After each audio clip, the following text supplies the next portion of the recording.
Okay. So Jaganmohan రెడ్డికి సంబంధించిన assembly ప్రస్తావన ఆయన జగన్మోహన్ రెడ్డి గారు ఇటీవల మీడియా మిత్రులు అడిగినప్పుడు కూడా చెప్పారు, వాళ్ళు ఏది చేసుకుంటారో చేసుకోమను, ప్రస్తుతానికి నేను అసెంబ్లీకి వచ్చే పరిస్థితి లేదు, ప్రతిపక్ష హోదా ఇస్తే వస్తానని చెప్పేసి కూడా ఆయన కరాఖండిగా చెప్పారు. రఘురామకృష్ణరాజు గారు మాత్రం రాకపోతే 60 రోజులు రాకపోతే యాజ్ పర్ రూల్స్ ప్రకారం సస్పెండ్ చేస్తాము, మళ్ళీ బై ఎలక్షన్స్ పెడతాం పులివెందులకు అని చెప్పేసి ఆయన గట్టిగా మాట్లాడుతున్నారు. ఏంటి ఇద్దరి మధ్య ఇది రాజకీయంగా యుద్ధం జరుగుతుందా, లేదంటే వాస్తవానికి అసెంబ్లీ రూల్స్ ప్రకారం జరుగుతుందా? ఒకటి దీంట్లో ప్లాన్ ఏ ఉంది, ప్లాన్ బి ఉంది. జగన్మోహన్ రెడ్డి గారు ప్లాన్ ఏతో ముందుకొచ్చాడు. ప్లాన్ ఏ గాని ఫెయిల్ అయితే లేదా రివర్స్ అయితే ప్లాన్ బికి వెళ్ళిపోతాడు. ప్లాన్ ఏ ఏంటంటే ఇప్పుడు రఘురామకృష్ణరాజు గారు చెప్పింది ట్రూ టెక్నికలీ కరెక్ట్. 60 రోజులు కంటిన్యూ నేను కూడా స్టడీ చేశాను కొంత. ఇప్పుడు మామూలుగా అయితే నాకు అవగాహన లేదు కానీ కొంత చర్చ అవుతుందిగా స్టడీ చేశాను. కంటిన్యూగా 60 రోజులు శాసనసభ సభ్యుడు రాకపోతే ఆయన శాసనసభ రద్దు చేసే అధికారం శాసనసభ స్పీకర్ కి శాసనసభకు ఉంటుంది అనేది మనకు క్లియర్ గా రూల్స్ చెప్తున్నాయి. అయితే దీని అర్థం ఏంటి? 60 రోజులు ఉదాహరణకు జూన్ లో 10 రోజులు జరిగిందా, జూన్ జూలై ప్రాంతంలో ఒక 10 రోజులు జరిగినట్టుంది, సెప్టెంబర్ లో ఒక 5-10 రోజులు జరిగినట్టు 20 రోజులు, ఇప్పుడు బడ్జెట్ సమావేశంలో ఒక 30 రోజులు జరిగినట్టు 50 రోజులు అవుతుంది. మళ్ళీ జూన్ లో 10 రోజులు జరిగిన 60 రోజులు, అంటే కంటిన్యూగా 60 రోజులు. ఇట్లా మొత్తం సమావేశాలకు 60 రోజులు జరిగిన రోజులు వరుసగా హాజరు కాకపోయినా అనుకోండి, అది గర్హేజర కిందగా భావించి చట్టపరంగా వారిని సభ రద్దు చేసే అధికారం శాసనసభకు ఉంటుంది. అది గతంలో జరిగిందా? చాలా మంది ఎగ్గొట్టారు, జరగలేదు. అవును, చంద్రబాబు నాయుడు గారే చేశారు కదా, జగన్ గారే ఎగ్గొట్టాడు కదా. జగన్ గారి పాదయాత్రతో 1.5 years 2 years వెళ్ళిపోయినాడు కదా బయటికి. చంద్రబాబు గారు వెళ్ళిపోయినారు కదా, అవేం పర్మిషన్ తో కాదు, అవి కూడా టెక్నికల్ గా రాంగ్. వెళ్ళిపోయినారు, చేయలేదు, మామూలుగా చేయరు. ఈ సమస్య చేస్తాము అనుకుంటే చేసే అధికారం శాసనసభకు ఉంది. అది చేసేస్తారా? ఇక్కడ అసలు పాయింట్. టెక్నికల్ గా రఘురామకృష్ణరాజు గారు డిప్యూటీ స్పీకర్ చెప్పిన మాట నిజం, కానీ డిప్యూటీ స్పీకర్ అనుకుంటేనే జరిగిపోదు. పొలిటికల్ గా ప్రభుత్వం కూడా అనుకోవాలి. ఎందుకు? ఇప్పుడు నెంబర్ 1 ఏమవుతుంది, 60 రోజులు అయ్యి అవ్వకముందు కానీ శాసనసభ కార్యాలయం నుంచి 11 మందికి ఎవరు ఆబ్సెంట్ అయితే వాళ్ళకి కంటిన్యూగా నోటీసులు ఇస్తారు. మీరు 60 రోజులు యాజ్ పర్ రూల్ ప్రకారం రావాలి, రాకపోయిన కారణంగా మీ పైన చర్యలు ఎందుకు తీసుకోకూడదు అని నోటీస్ ఇస్తారు. దానికి వాళ్ళు సమాధానం ఇస్తారు. మళ్ళీ పరిశీలించి ఫైనల్ డెసిషన్ తీసుకుంటారు. ఒక రోజులో జరగదు. అయితే ఈ మధ్యలో ఒక టెక్నికల్ గా ఒకటి జరిగే అవకాశం ఉంది. ఇప్పుడు మార్చిలో పోకుండా 50 రోజులు కంటిన్యూగా పోకుండా 51 రోజులు సంతకం పెట్టేసి వచ్చేసారు అనుకోండి, మళ్ళీ 60 రోజులు కంటిన్యూ పోకుండా ఎగ్గొట్టాలి. మళ్ళీ 9 రోజులకి చర్య తీసుకునే అధికారం లేదు. అంటే మీరు చెప్పే పాయింట్ ఏంటంటే అక్కడికి వెళ్ళి అసెంబ్లీకి వెళ్ళి అసెంబ్లీ లాబీ బుక్ లో సంతకం చేసి వస్తే సరిపోద్ది. ఒక్కరోజు బిడైనా మళ్ళీ 6 రోజులు లెక్కేసుకోవాలి. అంటే అది జగన్మోహన్ రెడ్డి చేయడు. అంత భయంతో చేస్తాడు జగన్మోహన్ రెడ్డి. చేయడు భయం. ఎందుకంటే చేస్తే ఆయన అవమాన వాళ్ళు ఈజీ చులకన తీసుకుంటారు. అంటే భయపడ్డాడని. జగన్ అట్టట్టు వాడు కాదు. ఖచ్చితంగా జగన్ ఆ పొజిషన్ ని ఒప్పుకోడు. మిగతా 10 మంది కూడా పోవడం అంటే వాళ్ళ ఇంకా పార్టీ నుంచి వెళ్ళిపోయినట్టే. ఎందుకంటే నాయకుడు తీసుకునే నిర్ణయానికి భిన్నంగా పోయినట్టు అవుతుంది, అవమానం అయిపోతుంది. నా బదులు రావచ్చు కదా, భయపడిపోయినాడు అంటారు. తెలుగుదేశం ఫుట్బాల్ ఆడుకుంటారు అది చేస్తే. కానీ జగన్ స్వభావం రీత్యా కూడా అది చేయడు. కాబట్టి ఇది ప్లాన్ ఏలో జరిగిపోతుంది. మీరు అసలు క్వశ్చన్ ఏంటంటే పులివెందులకి ఎలక్షన్ వస్తుందా? పులివెందులకి ఏంటి 11 మంది వస్తాయి, బెటర్. అప్పుడు జగన్ గారికి ప్లాన్ బి వస్తుంది. అంటే ప్లాన్ ఏలో ఆయన ఎలా అనుకుంటే ఇంకా ప్రభుత్వం వాళ్ళు పనులు చేసుకుని మన పని మనం చేసుకుందాం అనుకుని ప్లాన్ ఏ.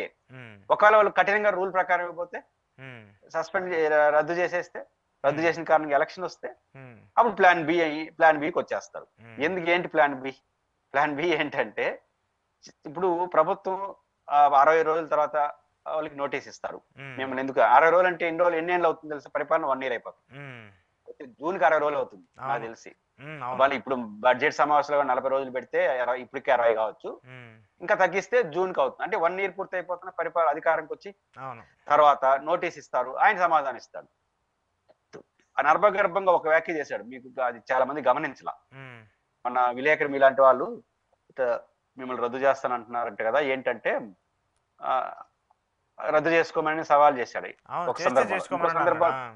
ఇంకో సందర్భంలో ఇంకొక ఆసక్తికరమైన వ్యాఖ్య చేశాడు, అది ఎవరు గమనించాలి. అదేంటంటే మీరు ఇంతేనా ఇంకా పోరా శాసనసభకు అని అడిగితే చాలా నెమ్మదిగా చెప్పిన మాట ఏంటంటే, బయట ఎందుకు మాట్లాడతారు, నేను లీగల్ గా కోర్టుకి చెప్పాను కదా, నోటీస్ ఇచ్చాను కదా, ఆ నోటీస్ కి సమాధానం చెప్పొచ్చు కదా అన్నాడు. దీంట్లోనే ఒక కీలకమైన అంశం దాగి, ఇదే కీలక రహస్యం. ఓకే. ఏంటి ఆ కీలక రహస్యం అంటే ఆయన వ్యూహాత్మకంగా కోర్టు నుంచి నోటీస్ ఇచ్చారు. ఏమని? ప్రతిపక్ష హోదా ప్రతిపక్ష ఇస్తే. నాయకుడు నన్ను గుర్తించండి. As per norms. నామ్స్ ఏం చెప్తాయి? నామ్స్ లో 10% అనేది నామ్స్ లేదు. నామ్స్ లో ఉన్నది అధికారానికి రాజకీయ వైరుధ్యం ఉండాలి, వ్యతిరేకగా ఉండాలి. ఉన్న వ్యతిరేక వాటిలో మేజర్ గ్రూప్ గా ఉండాలి. 10% ఉండాలని కాదు, ఓకే. గ్రూప్ గా ఉండాలి. అదే విధంగా స్పీకర్ నిర్ణయం తీసుకోవాలి. ఇప్పుడు ఉదాహరణకు జనసేన కూడా ప్రతిపక్షంలో ఉంది అనుకుందాం. జనసేనకి 21 వచ్చినాయి, జగన్ గారికి ఒక 20 వచ్చినాయి అనుకోండి. 10% ఉంటే ప్రతిపక్ష నాయకుడు ఇచ్చేస్తారా? అప్పుడు ఇద్దరు ఇస్తారా? 10% అనేది క్లాజ్ కాదు. మేజర్ గ్రూప్ అనే పదం ఎందుకు వాడారంటే ఇద్దరికి ఒక 20 వచ్చాయి అనుకోండి ప్రతిపక్షంలో. జనసేన కూడా ప్రతిపక్షంలో ఉండి జనసేనకు ఒక 20, వైసీపీ ఒక 15, 20, 17, 20 వచ్చినాయి అనుకోండి.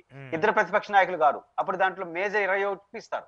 ఎవరు షేర్ ఉంటే వాళ్ళకి ఆ మేజర్ గ్రూప్ అంటారు. అందుకే శాసనసభ నామ్స్ లో రాజకీయంగా వైరుధ్యం ఉండాలి, మేజర్ గ్రూప్ గా ఉండాలి. ఉన్న గ్రూపుల్లో మేజర్ గ్రూప్ గా ఉండాలి. అంటే 10% ఆడింది అక్కడ లెక్క లేదు. కానీ స్పీకర్ గుర్తించాలనే క్లాజ్ ఉంది కాబట్టి స్పీకర్ పరిశీలిస్తానే ఉంటాడు. ఆ పేరుతో వాయిదా పడుతుంది. ఇప్పుడు జగన్ గారు అడిగిన లాజిక్ లో ఉన్నది ఏంటంటే ఫస్ట్ ఇప్పుడు బయట ఏదైతే 10% అంటున్నారు కదా, మరి కోర్టు ఇచ్చినటువంటి నోటీస్ లో 10% జగన్మోహన్ రెడ్డి గారు మీ క్లయింట్ ఎవరైతే నోటీస్ ఇచ్చారో ఆయన నాయకత్వంలోని వైఎస్ఆర్ కాంగ్రెస్ పార్టీకి వచ్చింది 11 సీట్లు. యాజ్ పర్ శాసనసభ రూల్స్ ప్రకారం 10% అంటే 17, 18 ఉండాలి. అందుకు భిన్నంగా ఉంది కాబట్టి ఇవ్వలేకపోతున్నాం అని కోర్టుకి ఎందుకు చెప్పలేదు అనేది ఆయన చెప్తా ఉండేది. కాబట్టి లీగల్ నోటీస్ ఒకటి ఉంది కదా పెండింగ్. అయితే కోర్టు ఏం చెప్తుందంటే 2 రోజులు చేయమని చెప్పి అధికారం కోర్టుకు లేదు. శాసనసభ స్పీకర్ డైరెక్షన్ అడొచ్చు, కానీ రూల్స్ మా ఇష్టం చేస్తానికి లేదు స్పీకర్ గారు కూడా కదా. కాబట్టి ఆడ కామ్ గా ఉంది. ఇప్పుడు రేపు 60 రోజులు అయ్యింది, నోటీస్ ఇస్తారు. వెంటనే జగన్ గారు ఏమి నోటీస్ ఇస్తాడో తెలుసా? ఆల్రెడీ మేము కోర్టు నుంచి నేను నోటీస్ ఇచ్చున్నాను మీకు, మీ కార్యాలయానికి, వాటి విషయాన్ని తేలిస్తే ఈ విషయం కూడా సమాధానం చెప్తాను అంటాడు. ఈ కాంప్లిక్ట్ వస్తుంది. అంటే ఇదేం అయిపోదు ఒక రోజులో, దానికి మళ్ళీ రూల్స్ వస్తాయి, మళ్ళీ కోర్టుకి వాళ్ళు వీళ్ళు. అంటే ఇవన్నీ తేలడానికి ఒక 6 నెలల సంవత్సరం పట్టినా మీరేం ఆచేద్దాం. మనం ఈ రోజు అనుకుంటే అమలు అయ్యే పద్ధతి కాదు ఇది. శాసనసభ ప్రొసీడింగ్ చాలా దూరంగా ఉంటుంది. 1 year అయిపోయింది అనుకోండి, అంటే అప్పటికి ఏమవుతుంది? పరిపాలనకు వచ్చి 2 ఏళ్ళు అవుతుంది. మళ్ళీ సస్పెండ్ చేశారు అనుకుందాం శాసనసభ నుంచి, ఆయన కోర్టుకి సవాల్ చేస్తాడు. వదలరు కదా, ఇది అన్యాయం, మా విషయం పెండింగ్ ఉన్న సస్పెండ్ అయ్యారు. మళ్ళీ కోర్టు ఏదైనా స్టే ఇచ్చింది అనుకోండి, అట్లా 2 ఏళ్ళు, 2.5 ఏళ్ళు, 3 ఏళ్ళు గడిచింది అనుకో మొత్తం వ్యవహారం. అప్పుడు ఎలక్షన్ పెట్టాల్సి వస్తుంది. ఎలక్షన్ 11కు పెట్టాలి. 11 పెడితే ప్రభుత్వానికి పెద్ద తలనొప్పి అయిపోతుంది.